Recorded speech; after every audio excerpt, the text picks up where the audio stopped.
Hey everybody, Deplorable Bobby here. Today, before I get started, I want to call off a few names from my last video. K-Earl Long. It's always good to see you here, man. I see you all the time. It's great to hear. Justin Brown, good to see you. Deborah Cook, it's good to see you too. Amy O.O., she's a good friend. It's always good to see her. And Sue Eason, thank you, dear. I'm always happy when I see your name. Tony Patriot. People, y'all need to check this man out. This man has a channel going on called Tony Patriot, and he's got a lot of good stuff. He's a true patriot. He's a Trump supporter. He tells the truth. He speaks it like it is. He does not mince words. He tells you the truth. Check him out, Tony Patriot. Miss Mom, thank you. And Jake Ryan, I appreciate it, man. Donna Harris, it's always good to see your name. And Dwayne, it's good to see you too, man.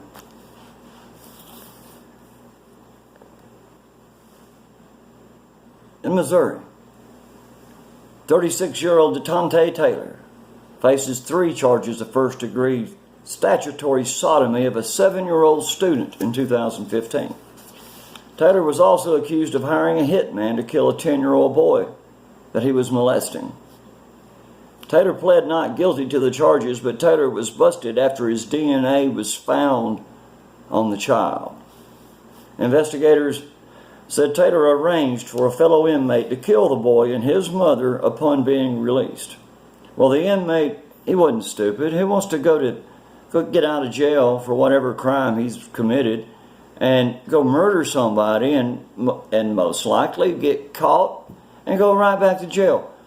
No amount of money, unless you're just evil, would make somebody do that if they just got out of prison. But instead, the inmate became an informant for the police.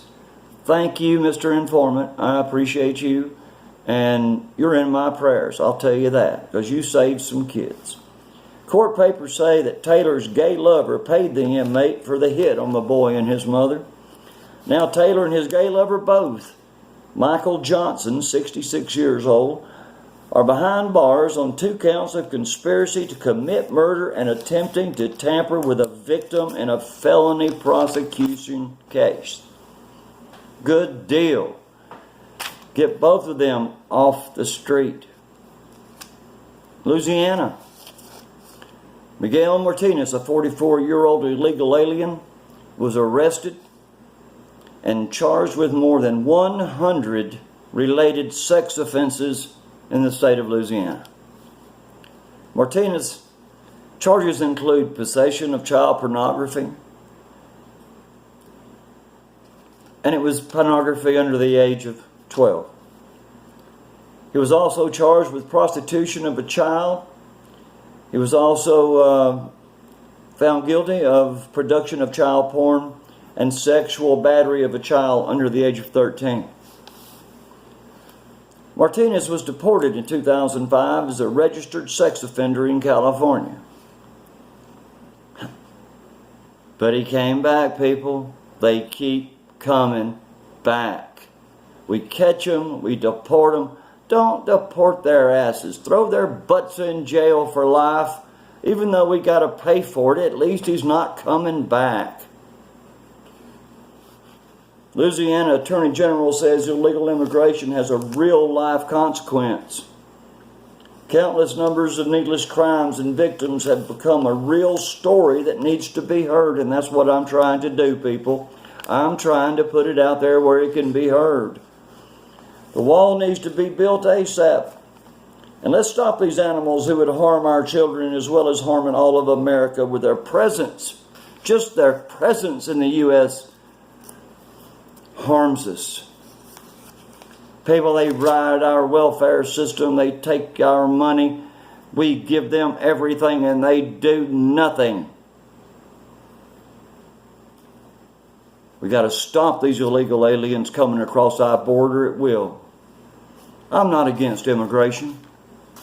I believe that everybody should be able to migrate if they qualify and if they go through the proper procedures. There's nothing wrong with being an immigrant as long as you do it the right way. Texas. I reported on this case in an earlier video, but today I have an update on the story. Mohammed Toure and his wife Denise have been sentenced to 7 years in federal prison for enslaving a 5-year-old girl from Guyana for 16 years. Court evidence showed that Toure brought the girl to the USA in 2000. The child was named Dog, and she was forced to be housekeeper, cook, babysitter, and anything else they wanted for her to do, until she was able to get help from a neighbor and she fled the Toure home. However, I followed this case from the beginning, and I was shocked when Judge O'Connor gave such a light sentence to these animals. This girl was a slave for 16 years. And these two degenerates got 7 years in prison. Shame on Judge Reed O'Connor. She was imprisoned and enslaved for 16 years. They should have received no less than that as a sentence. People, it's sad.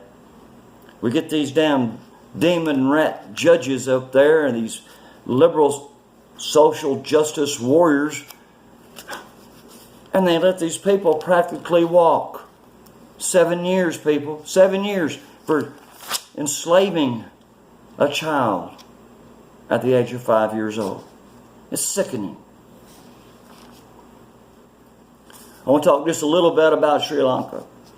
Everybody's talked about it. It's all over the news, and maybe I don't have anything to add, but this is my take on it.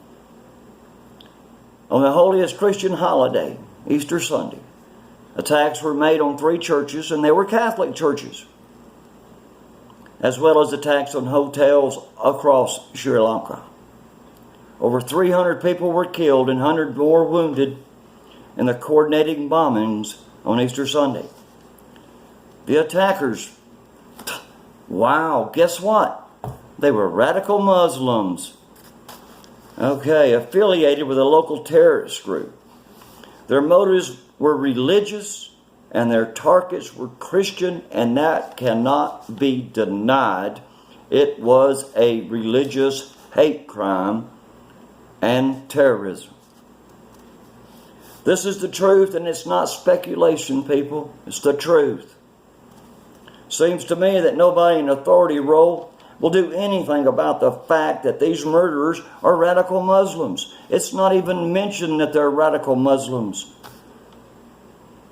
People, you got these, oh my goodness, Demonrats, Obama and Hillary, and they both put out tweets and comments.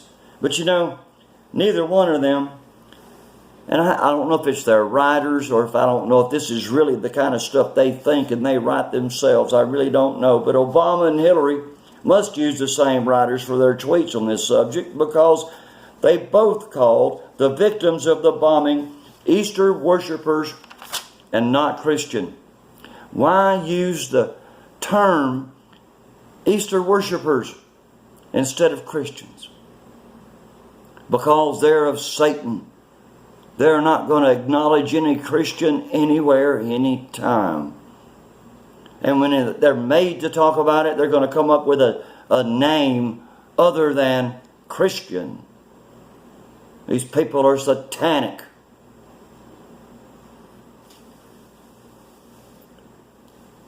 Nobody worships Easter, so why call us Easter worshipers? We don't worship Easter. Instead, we worship Jesus Christ, and we remember how He died and how He rose from the grave after being crucified and put in a borrowed tomb.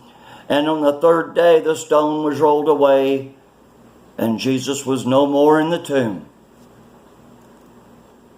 He had resurrected. And that's the whole thing, people. We can't let these Demonrat, Obama and Hillary and all these other social justice warriors and snowflakes take away the fact that we worship Jesus Christ and we are not Easter worshipers.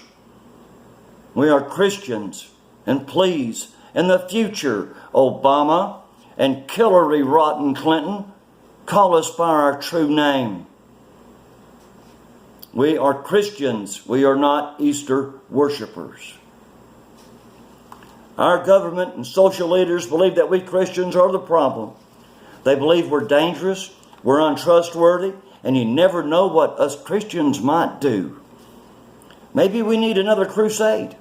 Maybe we need to get rid of the radical Muslims. Maybe we need to get on our horses and get our shields and swords and spears and go out there and go to battle. It happened once before, people. It might need to happen again, but this time it won't be on horseback with swords and spears.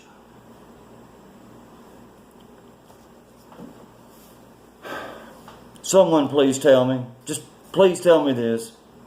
Why do our so-called leaders ignore the persecution of Christians worldwide? It's a policy of leaders to blame Christians and not raise a hand in defense of the murdered and maimed at the hands of radical Islamists. After the fall of Saddam Hussein, the Christians were either killed by ISIS or they were driven out as refugees. MSN will never tell you these stories of the oppressed Christians in the Middle Eastern countries. These countries who allow the murder of Christians receive billions of American tax dollars. Why do we give them tax dollars if they murder Christians? People, example right here. Afghanistan receives billions every year. But in Afghanistan, Muslim converting to Christianity are routinely killed. The power we have as a nation to combat this needless persecution of Christians is very strong. I say cut off the aid to these Muslim countries, until they quit prosecuting Christians. Believe me, money talks louder than words. Take that money away. Trump threatens Mexico and these other South American countries, Central American countries, that they're going to take away their aid if they don't stop these immigrants. Well, let's not worry about the blame immigrants, people. Let's worry about the Christians that are being murdered across the nation. Trump needs to stand up. His administration needs to stand up. And we need to tell these countries, either you stop murdering Christians or we're going to cut off your money and we're going to bring our military home and we're not going to leave all our equipment there for you to have. It's plain and simple. It's politics 101. Or maybe it's just having common sense. People, I'm Deplorable Bobby. I want to thank you for watching. Remember our children. Pray for our children. Pray for each other. Remember Tony Patriot. Subscribe to Florida Jim. Atomic News. They're all good people. Check them out. Atomic News gives you the best border news that there is. This is Deplorable Bobby, and this is the way I see it. Y'all have a good day. I'll see you later.